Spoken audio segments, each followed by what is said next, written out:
Good morning. I'm Reverend Michelle Scott Huffman. My pronouns are she, her. I'm the minister here at First UU, and I don't usually do this part of the service. But we have a special message today from our friends who did the UU Climate Justice Revival service. And since they're doing the message, I'm doing other things. I am a sort of mid-height woman with short, spiky hair that's salt and pepper, wearing, I think what we've determined, Mark and I, is a burnt orange jacket today. So welcome. We're glad you're here. And we hope that after the service, you can stay for coffee, tea, conversation, and especially today for our Learning About UU Pathways to Membership conversation. So do be sure you talk to someone today that you haven't talked to before. Today, our service will be several different elements from the UU Climate Justice Revival service that was held back in September and observed by hundreds of UU congregations. We decided here to hold off until April to do our own climate revival work in conjunction with Earth Day. And today's service culminates a month of learning together and planning for a more sustainable future in our adult RE spaces. We hope that today's service will move you to action on behalf of our beloved planet. The chalice lighter in the sanctuary this morning is Jennifer.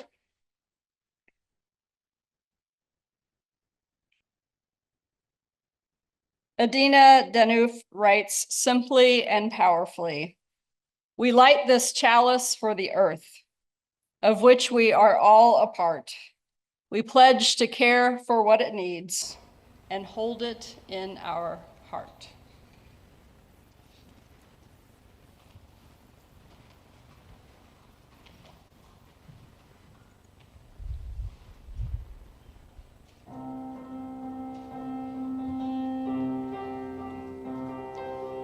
Rise up, O flame, by thy light glowing, show to us beauty, vision, and joy. Rise up, O flame, by thy light glowing, show to us beauty, vision, and joy.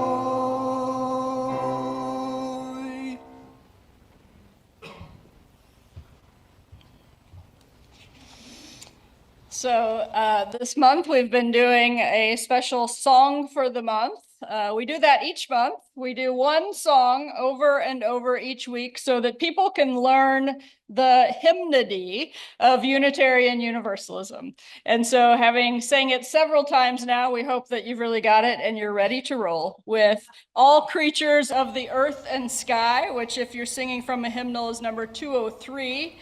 And the words will be on the screen. You may sit or stand as you choose.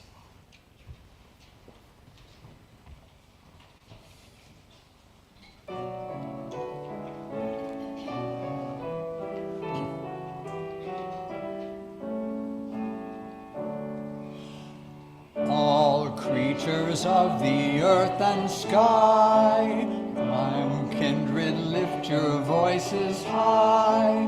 Alleluia, alleluia, bright burning sun with golden beam, soft shining moon with silver gleam. Alleluia, alleluia, alleluia, alleluia, alleluia.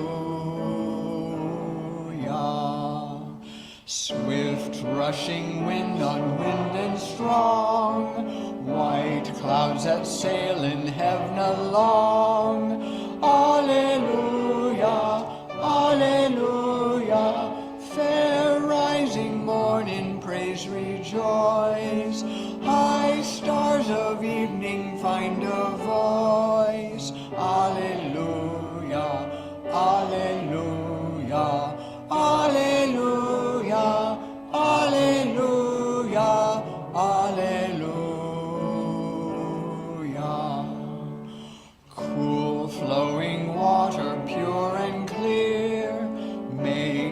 music for all life to hear. Alleluia, alleluia. Once flame of fire, oh strong and bright, and bless us with your warmth and light. Alleluia, alleluia, alleluia, alleluia, alleluia.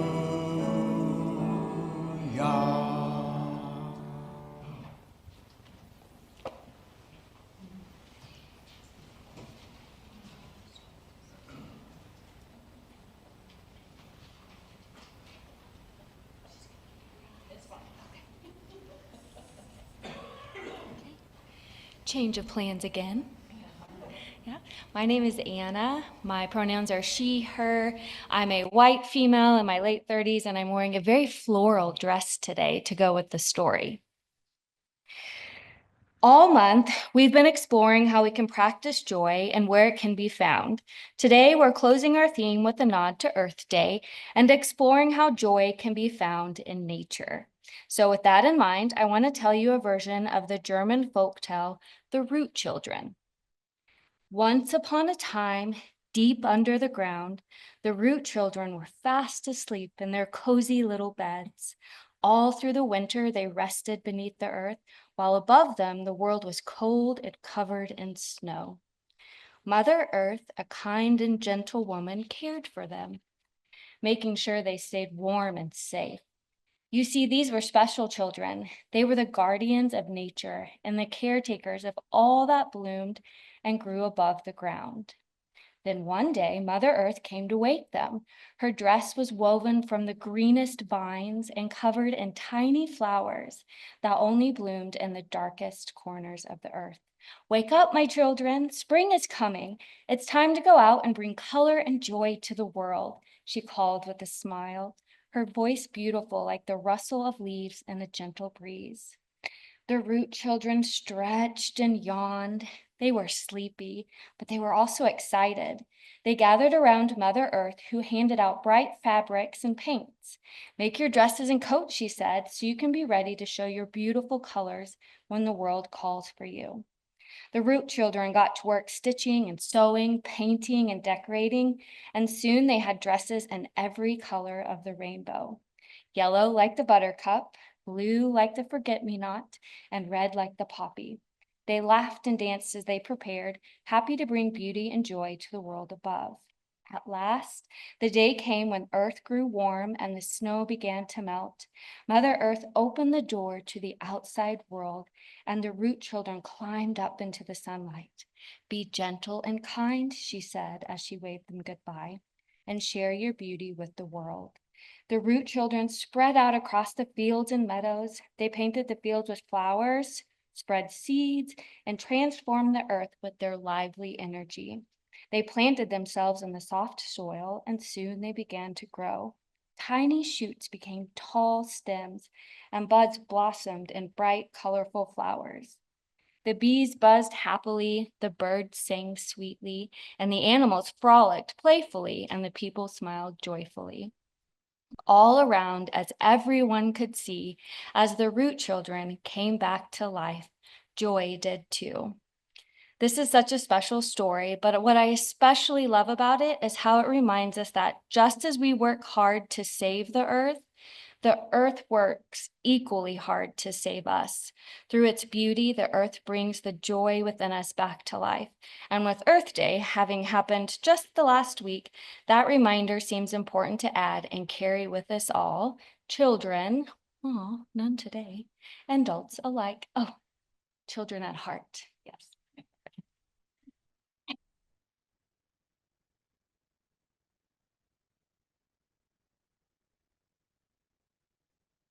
This week in UU history, the week of April 27th, Hosea Ballou was born in Richmond, New Hampshire on April 30th, 1771. Known as the second father, of American Universalism, he was reared Baptist and became Universalist at the age of 19.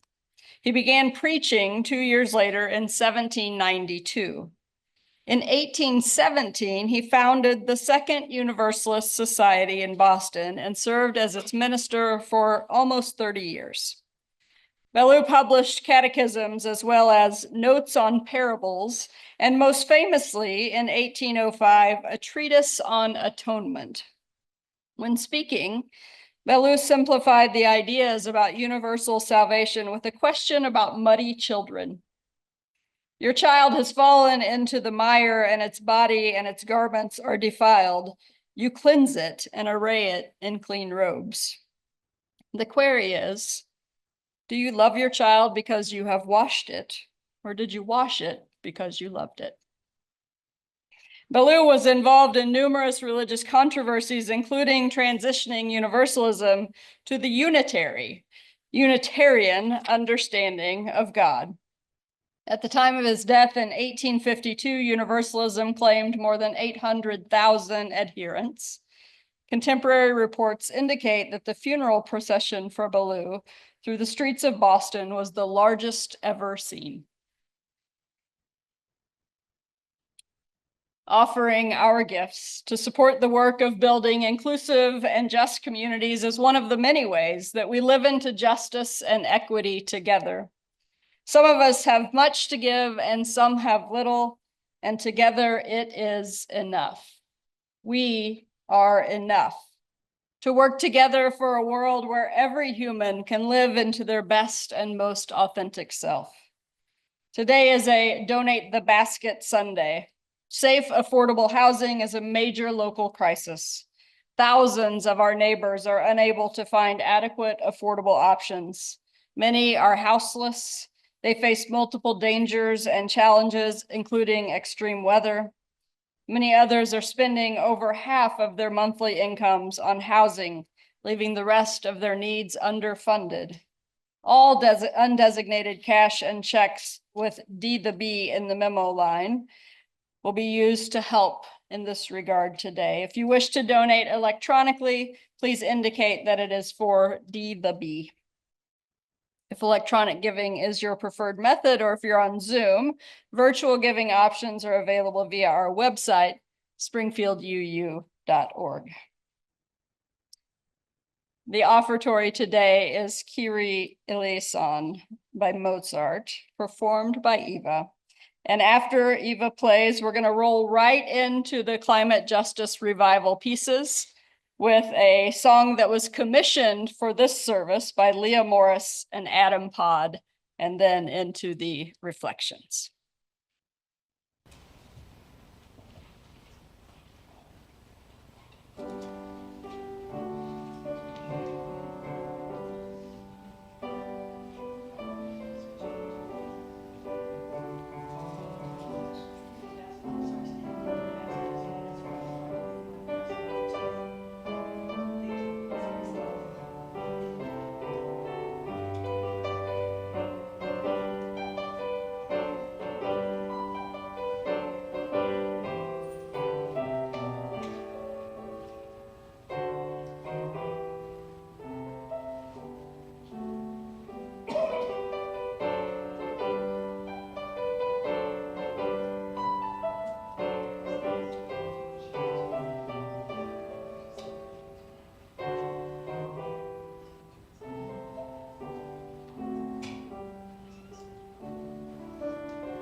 eternal sacred circle.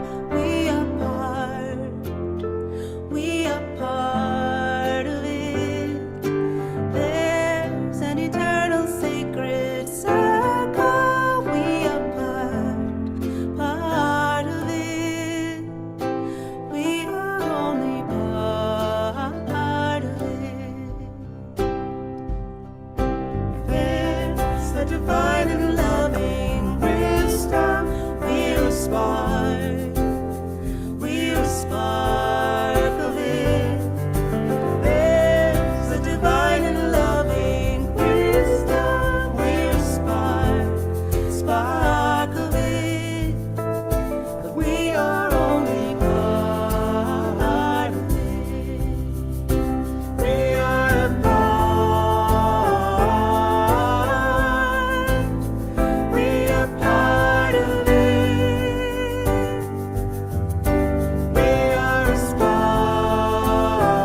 as one voice we choose survival, and we start to make an art of it.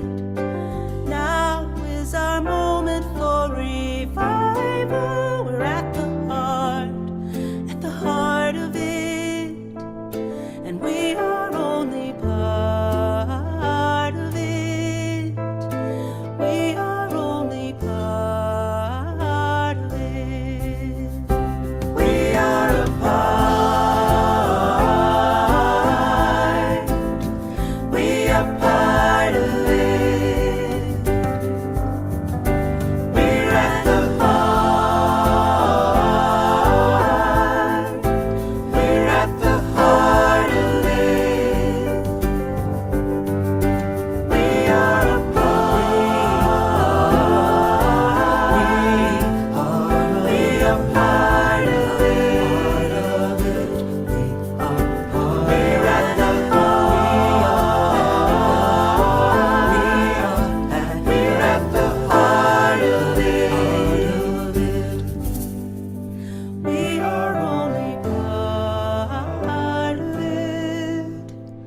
We are only part of it.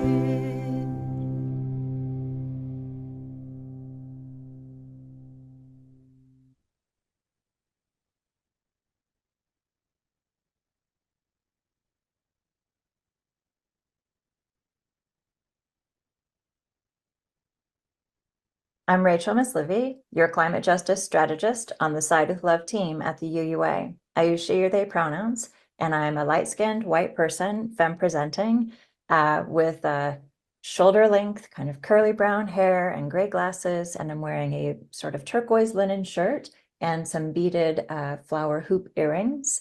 I'm sitting in front of a Zoom background that is red and blue and has flowers all around the edges, and the UU Climate Justice Revival logo up at the top. The love that lies at the center of our faith is a love that expects nothing less of us than the rebuilding of this struggling world. We hold a love greater than we know between and among us, born from all that we hold holy. It takes many of us in community to insist that a better future is possible. As the Reverend Dr. Sophia Betancourt invites us to hold love at the center of our faith, we must equally ask, how do we center love in the climate movement? It starts when we faithfully ground our climate commitments in justice and the reality that climate change has the same roots as the extractive systems of harm and injustice that we fight so hard against. With the same roots and intersecting harms, climate justice is racial justice, is gender justice, disability justice, mental health justice, immigration justice, LGBTQIA+ justice, earth justice, and more.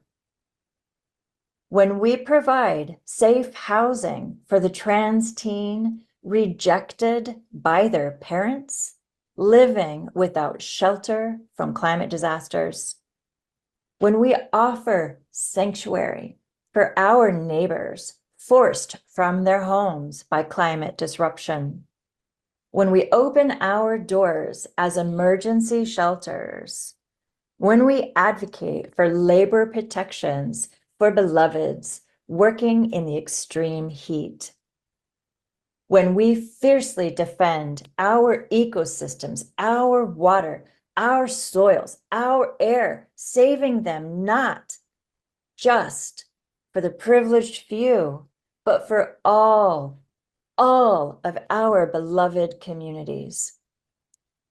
When we ground our climate commitments in these challenging realities, love grounds. Love, at the center of our climate strategy, connects.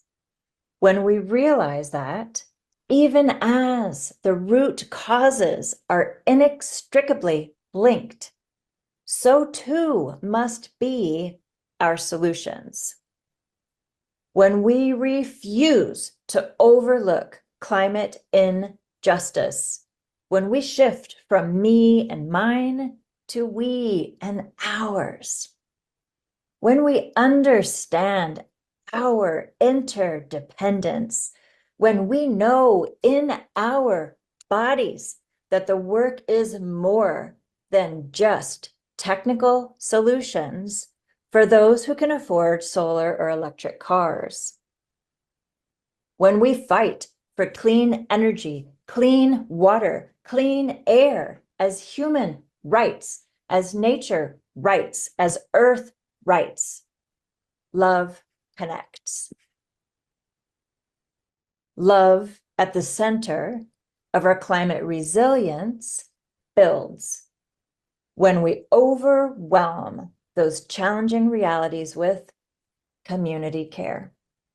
As Toni Morrison says, it's not possible to constantly hold on to the crisis.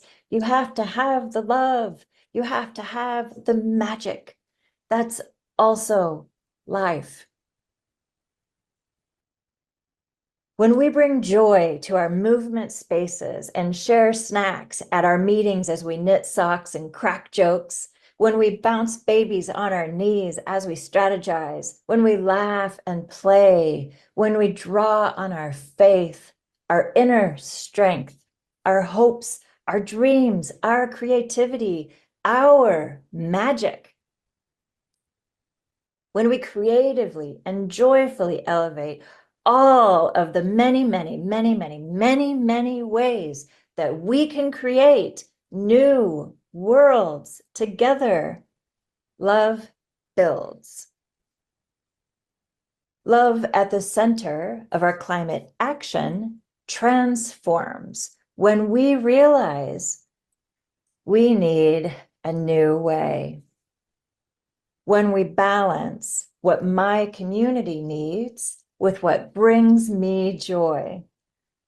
When we experiment with new ways of being, thinking, relating, and acting together.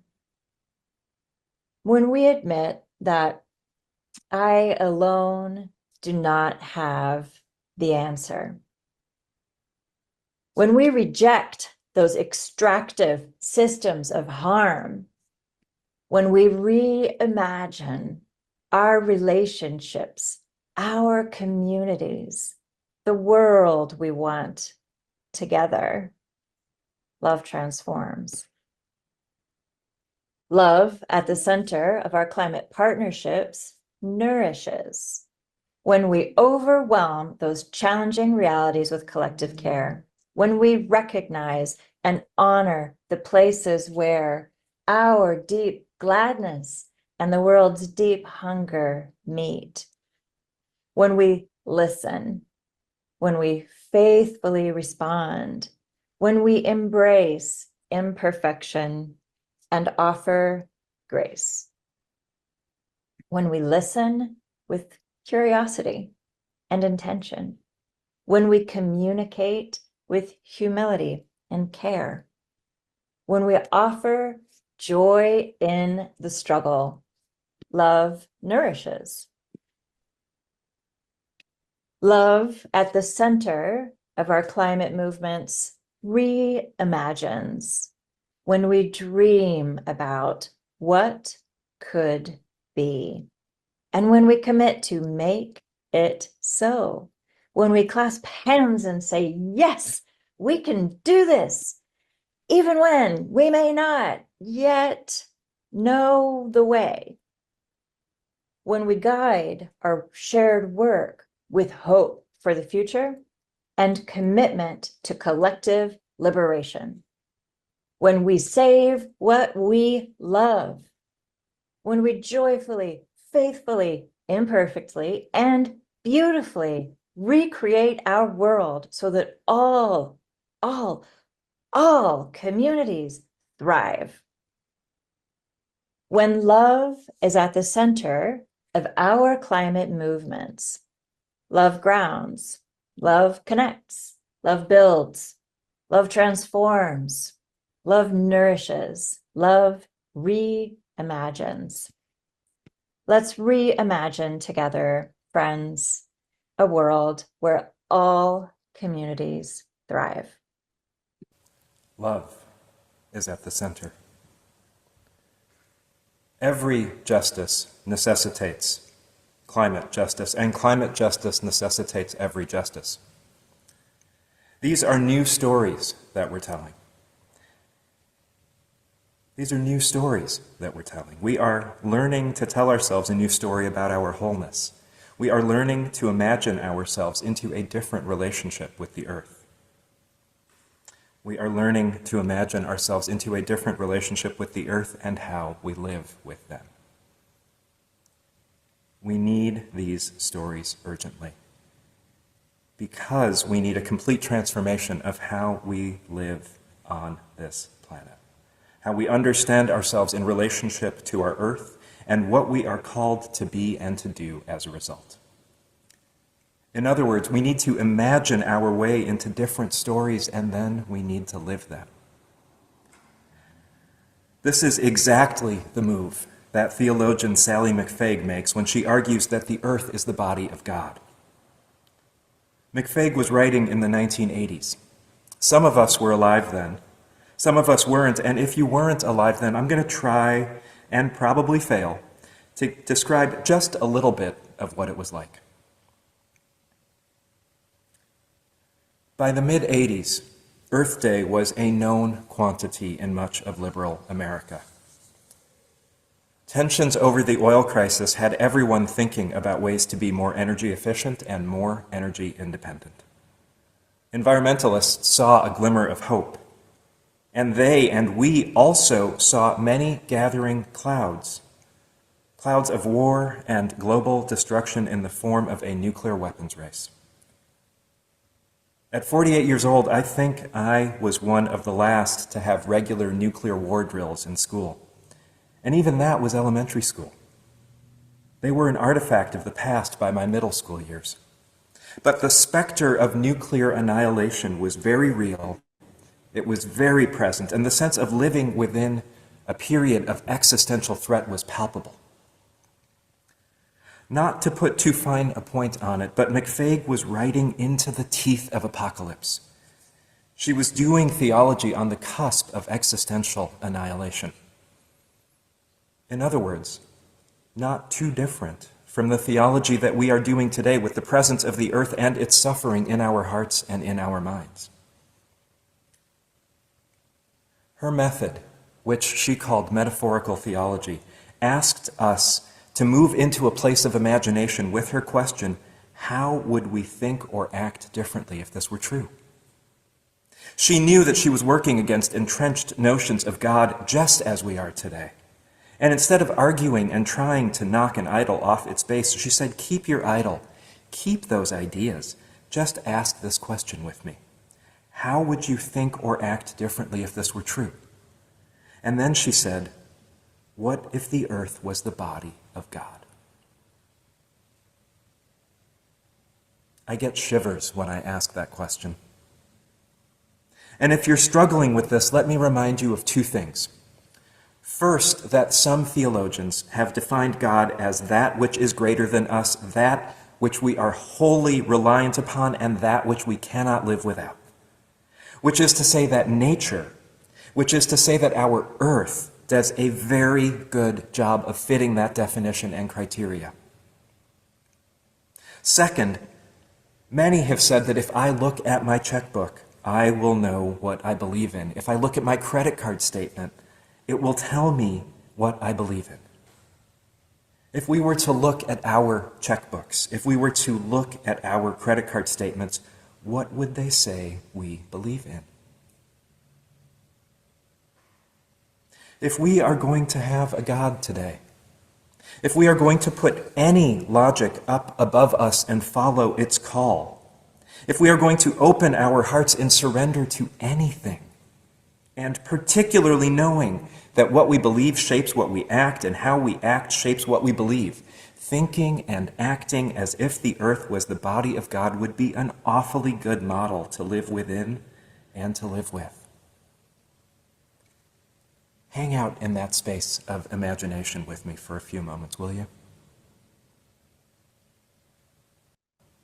Can we imagine how different things would be if we behaved and acted as if we believed that the earth that we walk on, the earth that provides everything that we have, is the body of our Creator?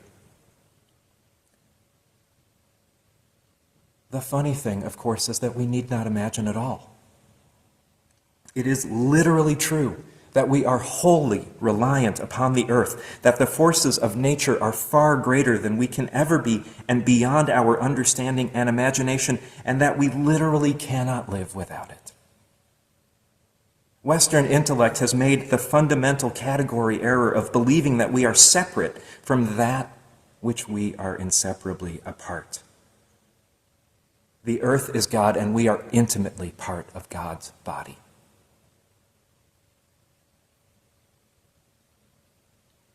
What would we do? What would we not do? How would we move through a world where everything is holy, where everything is sacred, where everything is a story of gratitude and interdependence? How would we live if we understood that we come here not to make this the site of our efforts, but rather a place to fill our spirits, a place for collective care, a place for healing? One that kindles and replenishes our imagination, one that helps us to recenter in an imagination of what we could be so that we can go out and live it, and in the process of living it, make the world as it could be. How do we embrace joy? How do we rekindle excitement and reimagine new ways of working together towards intersectional climate justice? Maybe one of the answers comes from outside our human shared experience. Maybe we take a cue from a nature-loving robot built in the wilds named Moscap. The solar punk novella, Psalm for the Wild Built by Becky Chambers, is a love letter to mutual support, just and harmonious relationship building, and natural systems of which humans are only a small part. Sibling Dex, one of the protagonists, is a monk whose vocation calls them to travel between villages, serving tea and offering a space of accompaniment for the weary and the grief-worn. On their travels, Sibling Dex meets an unlikely companion, a wild-built sentient robot named Splendid Speckled Moscap. As their friendship unfolds, Moscap and Dex discover they hold a similar guiding question on their individual but overlapping journeys. What do humans need? As the unlikely duo adventures through the wilderness, Moscap and Dex, the robot born of the forest who longs for learning about humans, and the urban monk who revels in the solitary life of travel between villages. They find companionship as they learn about themselves and the world. The unfolding friendship between Moscap and Dex teaches us how mutual support not only ensures each other's survival, but that there is joy in supporting each other's thriving. For this duo, living in a world where climate justice is normal means centering relationships over capitalism, natural systems for their inherent worth, and interspecies love and respect over extractive practices. It centers beauty, imagination, joy, dancing, play, and sharing good food with companions. These lessons from a fictional world suggest to us that the answer to the question of what do humans need is mutual support. Humans supporting humans in finding joy in healing our world. What humans also need is to honor other natural systems and support their flourishing because of their inherent worth, not just for what humans can extract from them. What humans need are thriving ecosystems, clean waterways for us and the flora and fauna who depend on them, and renewable sources of energy that work in harmony with nature, not at the cost of its depletion. There are many truths that we humans have uncovered as we work towards intersectional climate justice. Many of us have been engaged for years in this work, and we have grown weary, we have grown frustrated. We also understand how climate injustice affects the most vulnerable. Its unequal distribution of damage is experienced by those who historically have the least power to change it. And there is another truth emerging. We have who and what we need for reimagining climate justice centered in love.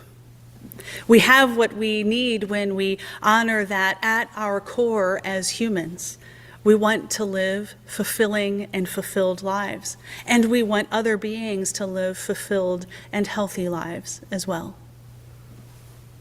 We have what we need when we remember that we are part of nature and natural systems, not outside of them. We have what we need when we affirm, as the narrator of Wild Belt reminds us, that human-made constructs prioritize the healing of the not humanly constructed. We have what we need when we honor the weariness of an uncertain world, yes, but also when we remember that a dystopian future is not foretold.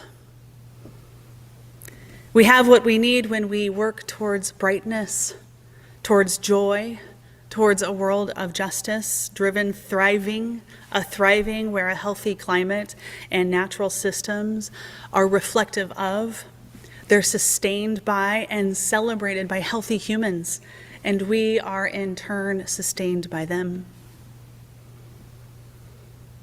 To be excited about this, we're doing this all over the world, and that there is power in that fellowship and connection.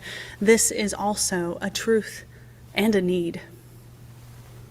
Whether the work of intersectional climate justice focuses on indigenous plants and shade justice in Los Angeles, or the work of the elimination of agricultural practices brought by colonization in the Midwest, or the work is creating training programs for members of the global majority to enter environmental justice careers on the Eastern Seaboard. You, the spirit-filled climate justice workers, you are affirmed.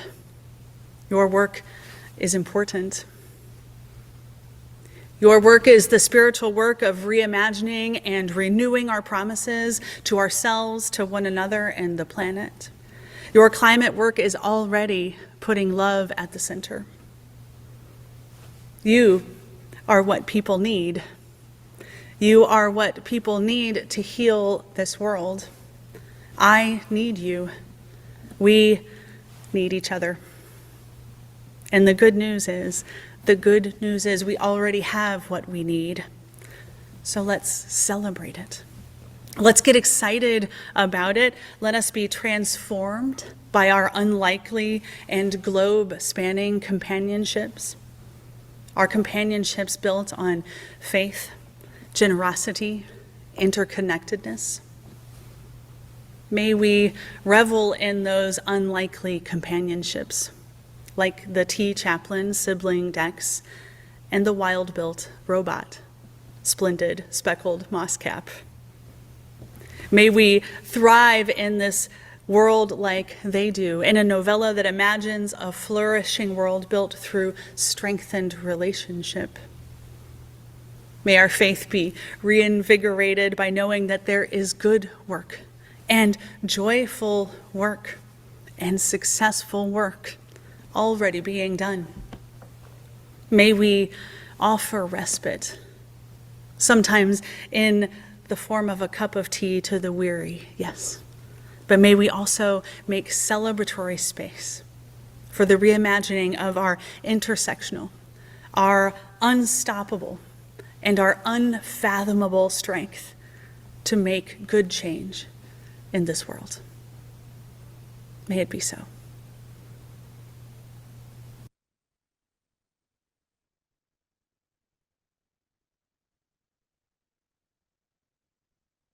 Thank you, thank you, thank you to Leah Morris and Adam Pod and Rachel Mislavy and Reverend Arif Mandani and Reverend Dr. Omega Burkhart for helping us to imagine that there's something that we can do and that we can do it together and with joy.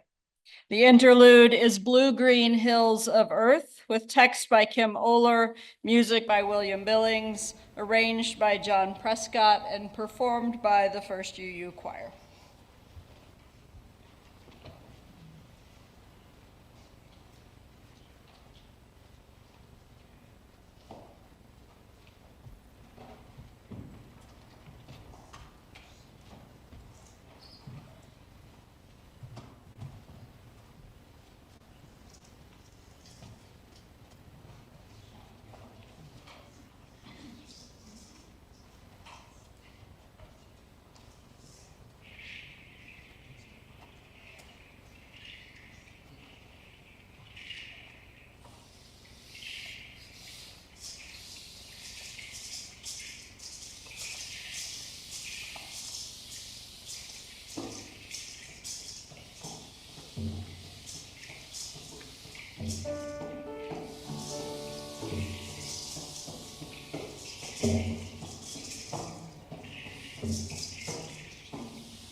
Thank you, choir and John.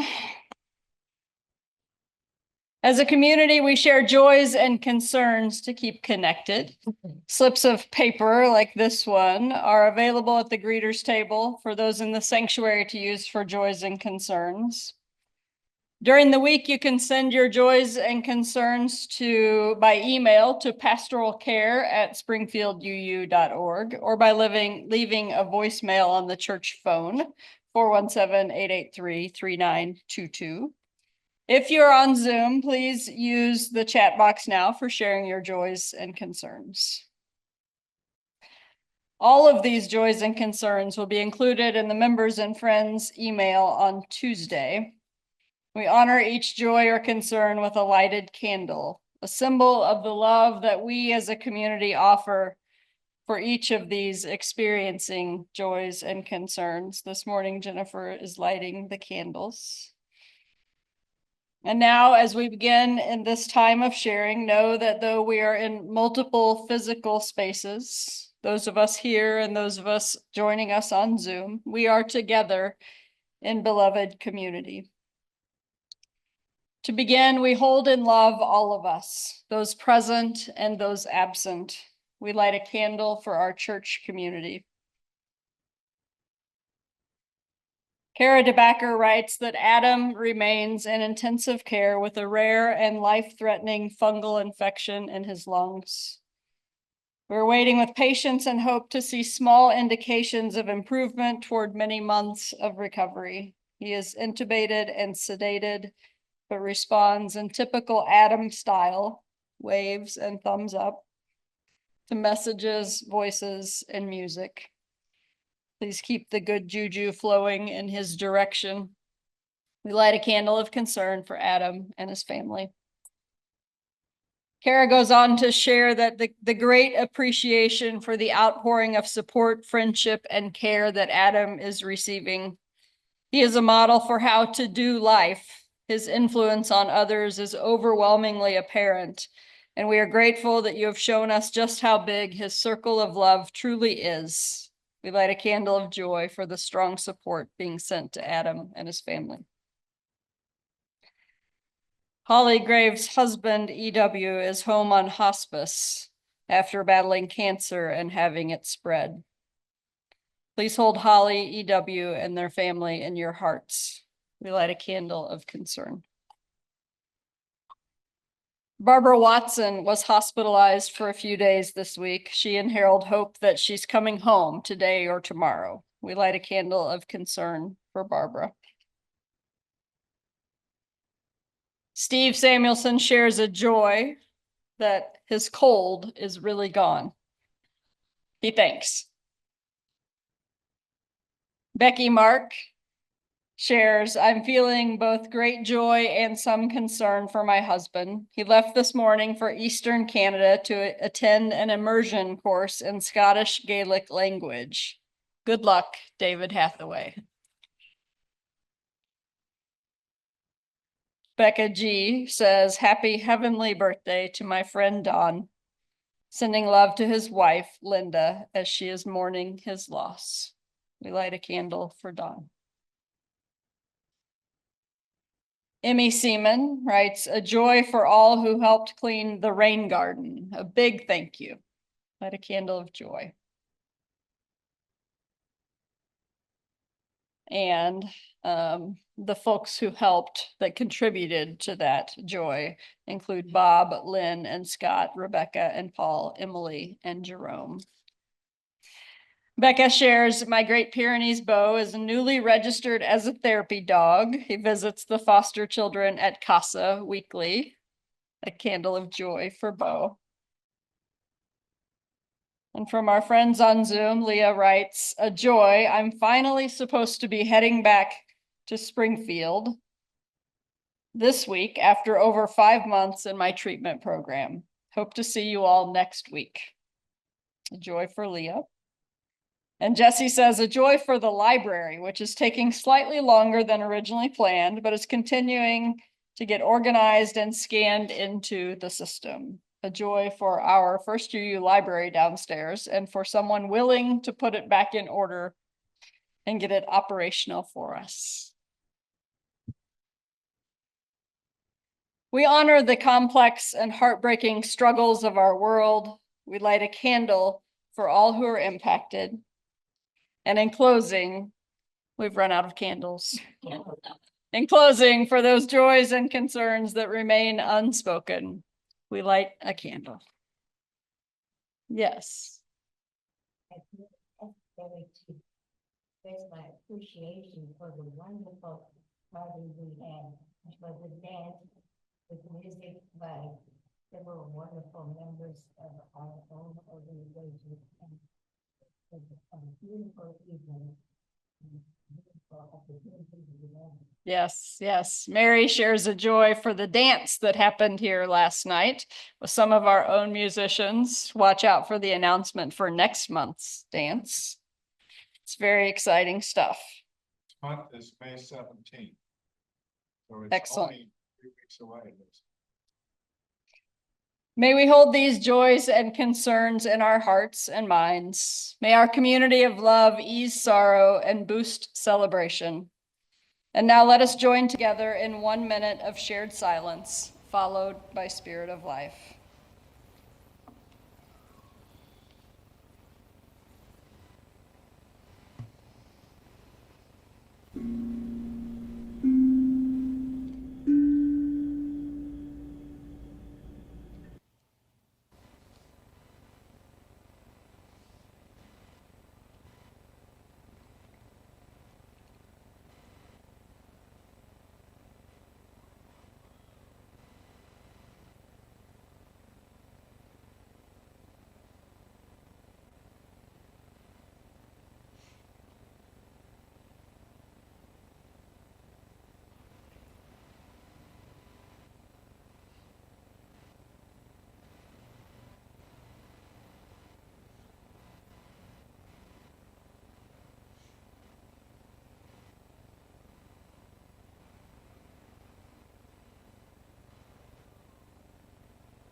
Spirit of life, come unto me.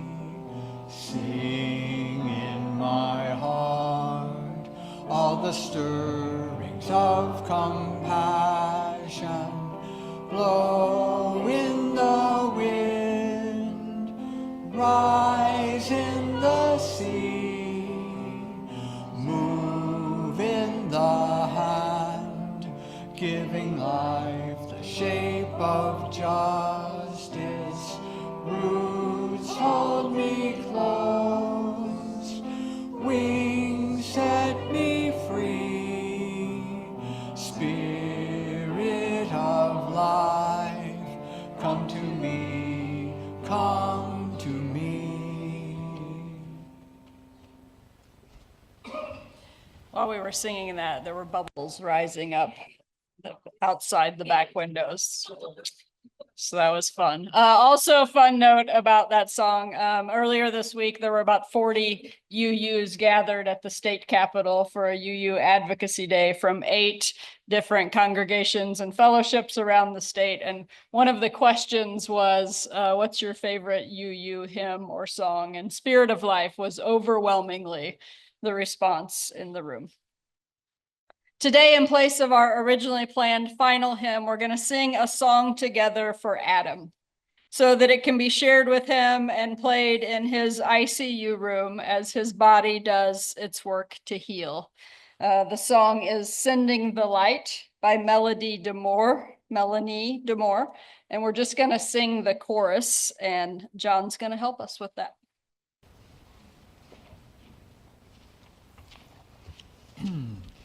The choir knows this, so they're going to sing, and if you will follow along, I'll eventually add some trumpet obligato over the top, and we'll create something special. Ready? 3, 4.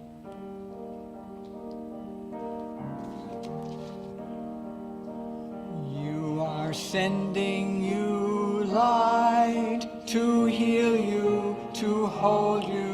We are sending you light to hold you in love. We are sending you light to heal you, to hold you. We are sending you light to hold you in love. We are sending you light to hold you, to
Before I say our closing words, just a reminder, coffee, tea, other things over there. If you're interested in membership at First UU or just interested in more information about what in the world Unitarian Universalism is, that's happening downstairs. There are snacks. Hope to see you there for that less than an hour long conversation. Go now with fierce love for this aching earth. Let your hands be bold, your heart wide as the sky. The work of healing is ours, today, tomorrow, and always. Rise up and let the healing begin with you. As Jennifer extinguishes our communal chalice, join me in our unison sending words. Our service here is ending. Our service to the world begins anew. Go in peace, friends.